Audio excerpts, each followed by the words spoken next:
steroids can be a miracle, right? And they should practice the protocol multiple times before the competition. What do you think about semen retention and NoFap?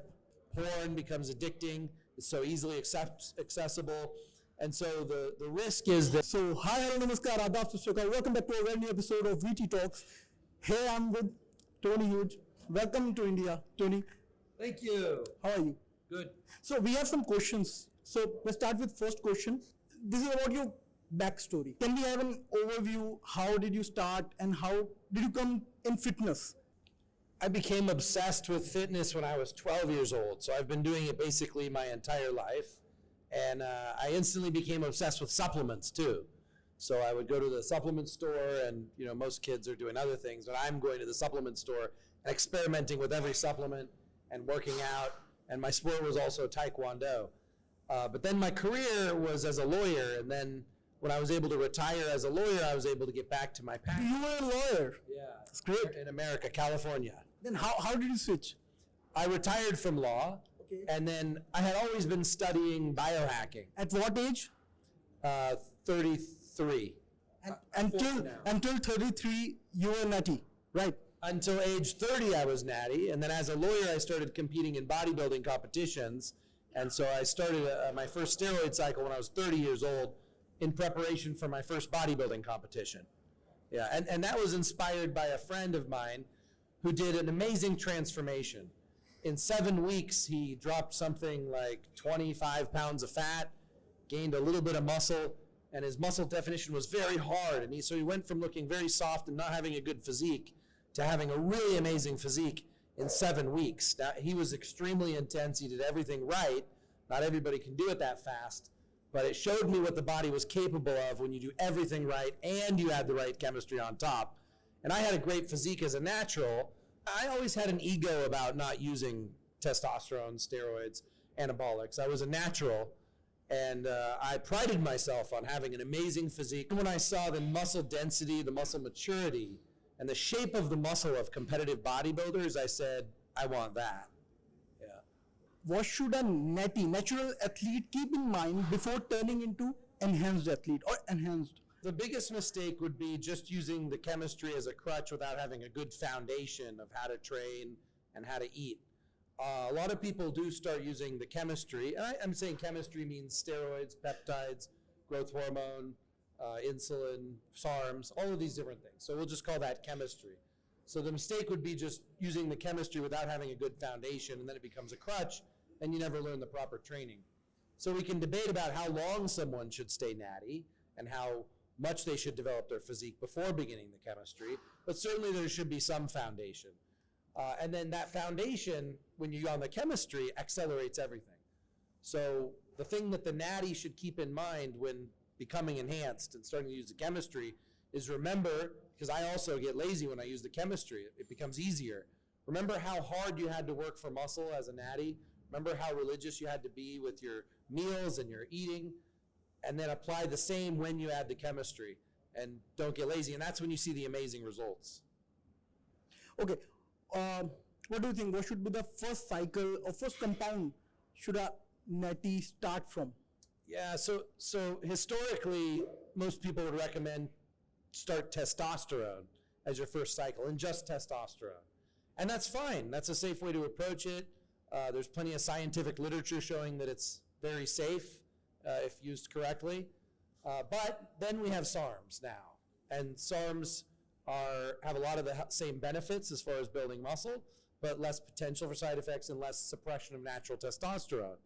One of the biggest considerations when starting either steroids or SARMs or something anabolic is that it could suppress your own natural testosterone production. And then when you come off, it takes time to get your natural testosterone back. And if fertility is a priority, or being able to come off and not being reliant on testosterone, then you want to start off at least with something less suppressive. Of course, competitive bodybuilders, they use things like Tren and Deca, D-ball, which are extremely suppressive. There's no way to avoid that. But for someone who's beginning, they don't need to use these harsh compounds. They can use much healthier compounds in much smaller dosages, and the dosages go up as the body size and the muscle maturity and the experience comes. So we just start out with very low dosages of very safe compounds, whether it's testosterone or very low dosages of SARMs. And then it's tremendous benefits with very little side effects. And then as time goes on, we increase the dosage and we increase the power of the compounds. I would like you to tell something about your anabolic matrix. So I developed the anabolic matrix as a result of watching so many of my friends start using steroids and not using them optimally.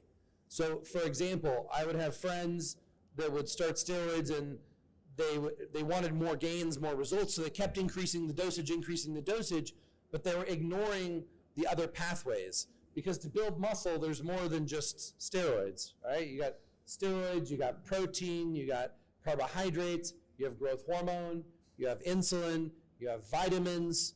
A lot of things go into the muscle building process.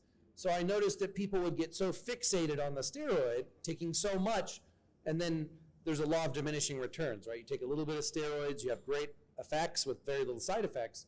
You take more and more steroids, or any one compound, and the benefits start getting less and less, and the side effects start getting more and more.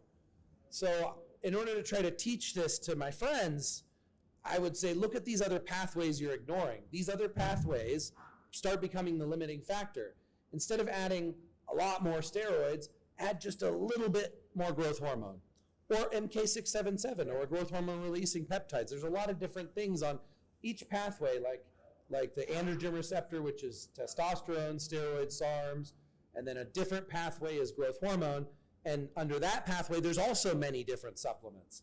In fact, each one of these pathways you can also affect naturally. So let's see what a natural would do to affect each one of these pathways. You have the testosterone and androgen receptor. Well, naturally you can do things to increase your natural testosterone production, and that works. And growth hormone, there's things you can naturally do to increase growth hormone, like get better quality sleep, train harder, intermittent fasting, all increase growth hormone. And then you have insulin. And bodybuilders, big bodybuilders, maybe they inject insulin, but a natural can also use this pathway by, well, we have a product, Slim pills, that's an example. Or you can naturally time your carbohydrates. Like maybe you don't need carbohydrates before you go to bed at night, but maybe if you take carbohydrates right after your workout, when your muscles are hungry and you can fit more carbs in the muscle, then you can get more effect for less losing your insulin sensitivity. The way insulin works in this pathway is it's very anabolic. And if a bodybuilder uses insulin, they'll see, wow, the first day they'll blow up huge, the second day even huger, third day even huger. All of a sudden it stops working. You've lost your sensitivity to the insulin, and then you start gaining fat instead of muscle. So that's an example. Each one of these pathways, once you go over a certain amount, you start getting side effects and less benefits. So the key to the anabolic matrix is you take all these different pathways and you give each one attention and you eliminate the limiting factor and you find the leverage point. Where can you put a little attention and get the most amount of results? Oftentimes it is actually the insulin pathway. This is one of the biggest problems. Right. People eat too many carbohydrates, they lose sensitivity to insulin. Now when they eat carbs, it stores as fat instead of as muscle. You want to get your body into this state to where everything you eat is going into muscle, because bodybuilding is just nutrient partitioning. All we're doing is manipulating our bodies so that the food that we eat is more likely to go into muscle instead of into fat. And by paying attention to each pathway on the anabolic matrix, then you're doing that. So the pathways are the androgen receptor, a growth hormone, insulin, inflammation, myostatin, and peptides, and so on. Like it gets less and less important. But like if you wanted to start a first steroid cycle, for example, okay, you do the androgen receptor. That's first. You add the androgen. But then instead of adding more steroids, you add something for growth hormone, or you pay attention to insulin. That's the point of the anabolic matrix. Are growth hormones better than steroids or not?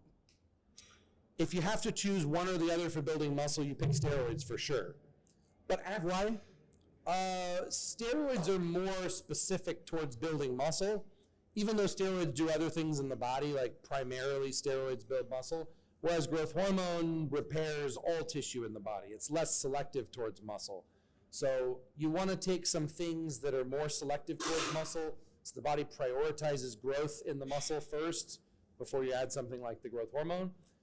On the other hand, if someone is opposed to taking steroids, they don't want the risk of suppression of their natural testosterone, there may be reasons why they maybe shouldn't use steroids or testosterone. Then, okay, they can use growth hormone, but usually steroids or testosterone or the androgen receptor is the first point of focus. And I put it at the very beginning of the anabolic matrix as the first priority, like the first box to check. Because here's an example.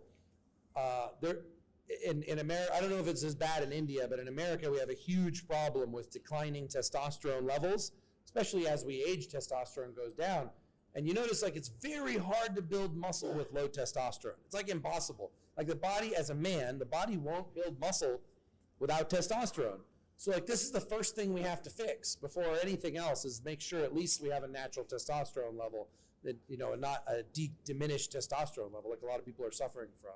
I have a small doubt about intermittent fasting. What are your views on that? Intermittent fasting. Lunch, and then you fit all of your macros into dinner time, roughly. But it could be any time of day. It's just you're picking certain parts of the day where you're eating and certain parts of the day which you're not, which is like the opposite of what the traditional eat 3 meals a day is. So it's the same amount of calories, but you compress it into a shorter period of time. And there's benefits and drawbacks to this. Probably for anti-aging, it's healthier to do intermittent fasting than it is to be eating all the time. Because the body, I call it the pendulum theory, the body is supposed to swing back and forth between opposing states. So you're supposed to be in growth phase and you're supposed to be in recovery phase or not eating phase. And so the body's supposed to swing back and forth, and it's more natural to do that. But in bodybuilding, if we're trying to build muscle, you can't miss an opportunity to be assimilating protein. So we have to have constant protein intake. And we're trying to rev our metabolisms up much faster than what's natural. It's actually natural to have a slower metabolism so that your body can survive off of less fuel and conserve fuel. But when we're creating a bodybuilder body, we're creating a very high maintenance, unnatural body that needs to be fed constantly. So if we want to build muscle, we usually have to go with the traditional 6 meals a day or the constant eating or the constant protein intake. There's an exception to this on a really advanced level. We can do intermittent fasting and we can use chemistry so that at times when we're fasting, we're burning even more fat and we're swinging the pendulum further towards fat burning. And then at the times that we're eating, we're taking like growth hormone and insulin and chemistry so that we can fit more calories into a shorter period of time and get into a fasted state faster. So you will see every once in a while I'll do an advanced intermittent fasting protocol, or I'll have someone do an intermittent fasting protocol if they need to regain their insulin sensitivity. So for some people, the insulin pathway is their limiting factor. Like they have metabolic syndrome, they're type 2 diabetic, and if we fix their insulin sensitivity, now we can nutrient partition more of the calories into muscle. And so we might use intermittent fasting to regain their insulin sensitivity. But once they have their insulin sensitivity back, we'll probably go back to more of the traditional bodybuilding nutrition meals, the 6 meals a day, if the goal is to build muscle. So intermittent fasting, good for fat loss, good for health, good for reversing metabolic syndrome, not so good for bodybuilders to get big. Which protocol you used to follow before turning into enhanced? Diet protocol. Right. Everything. I did all kinds of different diets, all kinds of different training philosophies, so I know what my body is capable of doing without the chemistry. I know, like I pushed the limit all the way until age 30, trying to gain as much muscle and have the best physique possible as a natural, so I tried everything. Eating I'm an ectomorph, it depends on your body, right? So I am an ectomorph, naturally very thin actually. It was very hard for me to build muscle. For me, it required constant eating and a lot of calories. And especially after workouts, I had to eat very quickly so I didn't go catabolic and my body didn't start breaking down muscle. And I had to eat a lot. I also found that like intra-workout drinks so that my body didn't go catabolic during the workout was also really helpful. So for me, it was like a lot of having to eat a lot of calories. Like if I did intermittent fasting as a natural, for example, I would just shrink way down. What do you think? What should be a peak week protocol for an individual who is participating in bodybuilding competition? So peak week is the week before the bodybuilding competition. And at this point, we should have already lost all the fat, and we should be dealing only with water, minerals, and carbohydrates. So the traditional approach to peak week is to starve the body of carbohydrates, to deplete the carbohydrates out of the muscle. And then that way, a day before the show, up to 2 days before the show, the day of the show, you eat carbohydrates and the muscles supercompensate and get bigger and fill up. We're also trying to pull the water from underneath the skin into the muscle because the water hides the muscle. It acts like a film and you don't get to see the muscle definition. But doing an aggressive peak week, you have a risk that it could go the other way. If you do an aggressive peak week, you push things too hard and it goes the wrong way, then the physique could actually look worse. So there are a lot of bodybuilding coaches out there who will run their athlete into the competition with not a lot of changes during the peak week. Now for my physique, I was never the leanest on stage. I get really shredded, but I was not the leanest on stage. So I had to really manipulate the water myself to look as good as the other guys who have less body fat. So the way that I manipulated the water is I would load up on potassium. Potassium and calcium and sodium, but mostly potassium and sodium are what control the electrolyte balance so that the water goes either in the muscle, out of the muscle, under the skin. You know, it controls where water goes in the body. So we want a lot of potassium in the muscle. It acts like the magnet for the sodium. And then the sodium and the water come in the muscle. So we load the muscles with potassium, and then the day of the show, then we have the sodium, the salt. So we cut out the salt before, become very sensitive to salt, get rid of the water, and then pull the salt in and the carbs. And then all the water that's all over in the body gets pulled into the muscle like a magnet by the potassium. So it's that interaction between those three nutrients and the timing. But see, I was taking the risk because it could have gone the other way. If I mess up on it, then it could go worse and my muscles could go flat, or I could spill over. It's called spillover, is when you have too many carbs or too much sodium, or you don't time your electrolytes right, and then water goes under the skin and makes you look soft. So we're trying to avoid that in bodybuilding. Yeah, a lot of bodybuilding coaches will have the clients dehydrate as a way of getting water from under the skin, and that's okay. I don't like it because I don't like feeling dehydrated, and also that it's hard to get a pump and my muscles go flat. Flat, right. So I actually keep drinking water. I don't deplete myself of water. If I need to, then I take a diuretic. But my muscles are already loaded on potassium, so if I take a diuretic, then I'm just getting rid of the sodium, and then when I take in sodium with the water, it pulls into the muscle. So it gets kind of complicated, but those are like, I mentioned sort of 3 different approaches to it, and my extreme approach, which is I do all those things because I don't have as low body fat as the rest of the guys. As you have said, that every athlete should have their different protocols for the peak week, right? And they should practice the protocol multiple times before the competition. So Before the competition. yeah, so like a week before the competition, you practice what you would do the day of the competition, as far as what you take the night before, and see how your body reacts. One thing you really got to pinpoint is how many carbohydrates you can fit in the muscle, because some competitors 300 grams of carbs and they're already full, and so they don't want to. If they have 500 grams, then they're going to look soft and they're going to spill over. So you want to make sure you don't have too many carbohydrates, but how else do you know unless you've practiced before? And same thing with the electrolytes, with the sodium and potassium. If you haven't practiced before, don't do it for the first time on the competition, because if you do it wrong, it could all fall apart and you could either be completely flat, which is you can't get a pump and the muscles are small, or the water could spill over under the skin and make the muscles look soft. So you are just saying that we should experiment with our body, that how our body is reacting with carbs and minerals, right?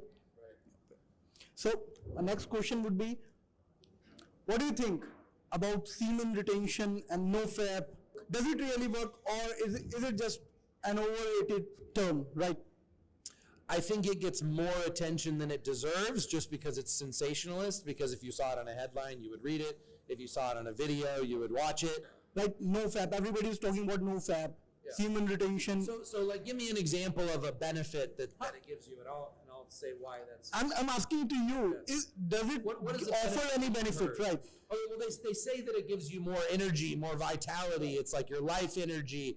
Okay, so for that, you can take supplements to do that anyways. You know, I just took a half a piece of nicotine gum, for example, because I was sleepy and it made me just a little bit more alert. So there's nootropics, there's chemistry. You can use a pre-workout before your workout. I bet you, if you compared someone who's doing semen retention and how much power and energy it gives them into the gym to taking enhanced rage pre-workout, I guarantee you the enhanced rage pre-workout is going to give you more power and vitality and energy than semen retention, right? So it's all relative. And everything is a balance of benefit versus risk, how much benefit you want versus how much you want to suffer. Like if semen retention is suffering, that's a negative for a possibly very small benefit. Another benefit people talk about semen retention is like you're not losing some of the nutrients in your body, like maybe choline or zinc or magnesium. But you're losing a small amount, and it's easy to replenish those with supplements anyways. So I don't think you have to worry about losing our semen. As nowadays people are more into porn and addicted to masturbation, so they are losing their focus. That's what I'm asking to you. It's a different angle. So like porn, like do I think watching porn from a biohacking perspective has a benefit or a drawback? So dopamine is a neurotransmitter in the brain that if you have it, if you feel good. If you don't have it, you don't feel good. So it's a way of your brain rewarding you for when you do something good that helps you survive. The problem in the modern age is that technology and chemicals in the environment have hijacked our dopamine system. So Facebook and Instagram, they know how to trigger us to get the dopamine rush so that we're addicted to it. Porn becomes addicting. It's so easily accessible. And so the risk is that you're going to get pleasure from this technology instead of real life. And so you're going to become less effective in real life, and you're not going to do what you're supposed to do, which is benefiting your survival and your heirs. So that's from an evolutionary perspective. We have this unique time in history where technology has overridden and taken control of our dopamine system. So if you want to take control of your dopamine system, then you just have to be more mindful in how you use it. For example, if you watch porn one time per day before bed, then it's not going to have a significant impact, right? But just like any drug, dopamine's a drug in the brain. If you're getting too many hits of it too often, I'd say one way to fix it is like if you want to watch porn, reward yourself. Like you get to watch porn if you do something that you feel like you earned it, and then you've tied the dopamine release to something positive and beneficial in your life instead of a reward for nothing. It's like eating junk food. Like if you eat like a chip from a store in a bag that's just not healthy, it's full of chemicals that are addicting and taste good, your body says, yum, I want that. But that's because you're addicted to these chemicals, and these companies have figured out exactly how to trigger your dopamine release. Instead, be more mindful, and don't. If you're gonna be hijacked your dopamine system, then at least be mindful that it's happening while it's happening. I think the risk is not to be mindful, and then technology take control of your dopamine system, and then you kind of lose control of your own life in a lot of ways. So I think mindfulness is probably the most important thing, and then I don't think it's such a big deal.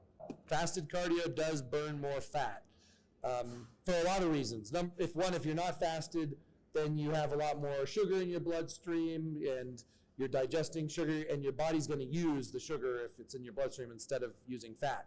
And then if your body's releasing insulin because you're taking in sugar or you're digesting food, insulin blocks fat loss also. So fasted is better. It matters less, like the fatter someone is, these things matter less and less. But when you get really, really lean, it becomes very important. Like to access the stubborn body fat, for example, it's much, much harder to get rid of. And so if you do cardio in a fasted state, you're much more likely to access some of this stubborn body fat. And then there's also some supplements out there like synephrine and yohimbine. These are in Code Red Fat Burner. Synephrine and yohimbine, they work in a fasted state. If you're fasted, it will use this fat for fuel and you'll burn it. If you're not fasted, it's not going to access this fat. Steroids can be a miracle. If all of these pathways are covered and you're doing everything right as a natural, and then you add in steroids on top of it, it's like a miracle. But if there's other things missing, like sleep quality is terrible and not eating enough protein, then what are the steroids going to do? Because they're part of a bigger puzzle. It's like a construction crew building a house, and the steroids might be one of the important parts of the construction crew, but without the rest of the crew, not very much happens. So it's important to think about always these leverage points, like what is, to each individual, what is the one thing that you can do with your genetics, your lifestyle, and your diet that can make the biggest difference? For some people, it is steroids. For some people, I tell them, if you get on steroids, it'll be a game changer for you. And for other people, I'll be like, well, you probably need to train harder and a little bit more, because the steroids aren't going to do a lot now. But if you learn how to train a little harder, you get a little stronger, and you eat more protein, then the steroids are going to make a bigger difference. So you already see as a natural, you have people who can naturally build muscle much easier, and some people have a very hard time building muscle. And in the steroid world, once you're in the steroids, you have the same thing. You have people who can take a lot of steroids and not have any side effects, and you have some people who take a little bit of steroids and they have side effects. You have some people who need very high dosages of steroids, and then they have great results, but on low doses they don't. You have other people that just take the smallest amount of steroid and they have really pronounced effect, really get huge fast. So it's very different from person to person. When we say genetics, that's such a broad term. In the genetic code, there's thousands and thousands of different codes. Our bodies are like computer programs. So an example of someone that has good genetics might be someone who naturally produces higher growth hormone, or naturally produces higher IGF, or has naturally higher testosterone, or naturally better insulin sensitivity. Someday we'll be able to break down what is genetics, every element of genetics. And it won't just be I have good genetics. It'll be I have good genetics for IGF. I have good genetics for insulin. And then once, eventually, when this is done, when the science has reached this point, you'll be able to see exactly what are your weak points, what are your leverage points. For example, a lot of people who are just very small frame bodies, their bodies had probably very low IGF levels when they were growing up, and that's how their body developed.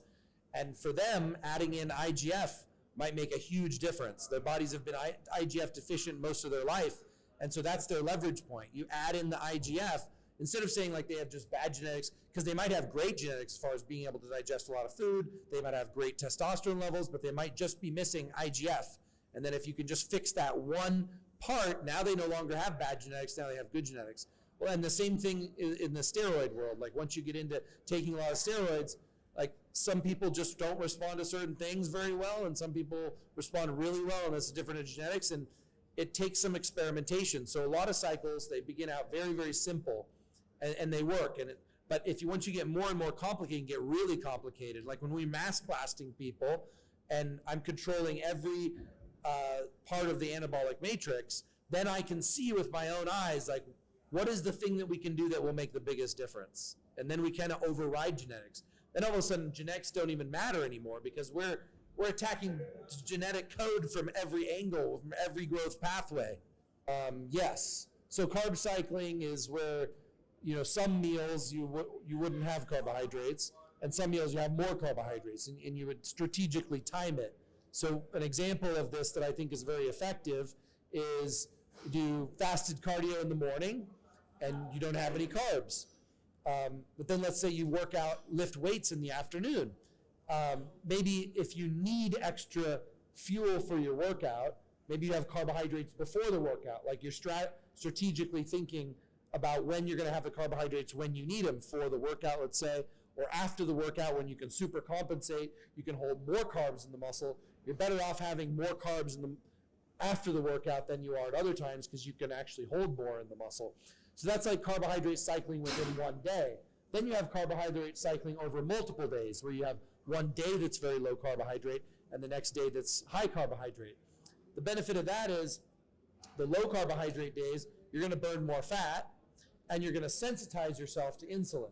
So insulin's going to work better, and insulin's very anabolic. So then the next day when you do have carbs, you're going to be able to store more carbs because you can super compensate. You got your insulin sensitivity back, so now the insulin's going to be even more anabolic, and you can super compensate, hold more carbs in the muscle. So yeah, it's usually very effective. The time when it's not effective is when you have an ectomorph or a hard gainer who needs carbohydrates more often, and you just can't deprive yourself of any time, of any 6 meals. You just need more calories and more, otherwise you take a step backwards. So carb cycling works a lot better also for for people who, let's say, they're more of a mesomorph body, an endomorph body especially, which is like they gain muscle easier, or it's harder for them to lose fat. Carb cycling is really effective. Yeah. So it depends on the body type. But professional bodybuilders, like long out from a show when they're trying to gain muscle, they're having carbohydrates all day, every day. As it gets closer to the show, they start taking either decreasing carbs or they start taking carbohydrate days out. And if you want more fat loss, you take more carbohydrate days out. If you want more muscle gain, you add more carbohydrate days in. So it's like, it gets complicated, but yeah, depending on the body and depending on the goal, and it can be really effective. Like naturals, they can't do as much with hormones, but they can do a lot with carbohydrates. That's one of the things they can really manipulate. And the insulin pathway, this is one of the ways to manipulate it. If you so you look around the gym, you see guys with great physiques on steroids and think just like, is that healthy that they're taking steroids? Well, it's probably healthier not to take steroids for most people. But then you take that person, you compare them to the average person on the street who's completely unhealthy, who doesn't care about their diet, who doesn't take care of their health. You know, the steroids are not as significant of a health problem as just everybody's ordinary life out in the world. So if you have to choose between a fitness lifestyle with steroids and having an amazing physique, or choose living an ordinary life that's also not very healthy, it's like pick your poison.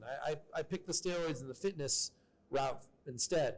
I mean, for sure, steroids are less of a problem than smoking or drinking or any number of other, you know, drugs or chemicals.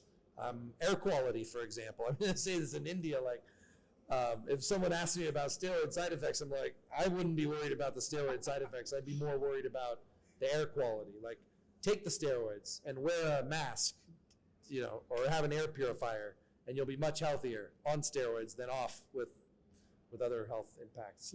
So according to you, if a person who is fat and if a person who is enhanced, the enhanced one will have a better life, right? Right. Yeah, exactly. And you know what? If I have to put someone who's out of shape and fat and unhealthy on steroids so that they have faster progress, so it motivates and inspires them to pursue this path more, I'll do that. Because in the end, the net effect is they're going to be much healthier with the fitness lifestyle and the steroids than they were living a healthy lifestyle. So I think कि आप लोगों को जितने भी आपके questions थे वो सारे cover हो चुके हैं जो भी हमारा podcast हुआ आज. So thank you so much for being here with me with the Fitness Talk Show. Friends of Freedom, Pioneers of Human Evolution, a day natty is a day wasted. Please subscribe and like the Fitness Talk Show. Let them know if you want us to do more content together in the future. Go and subscribe. To change your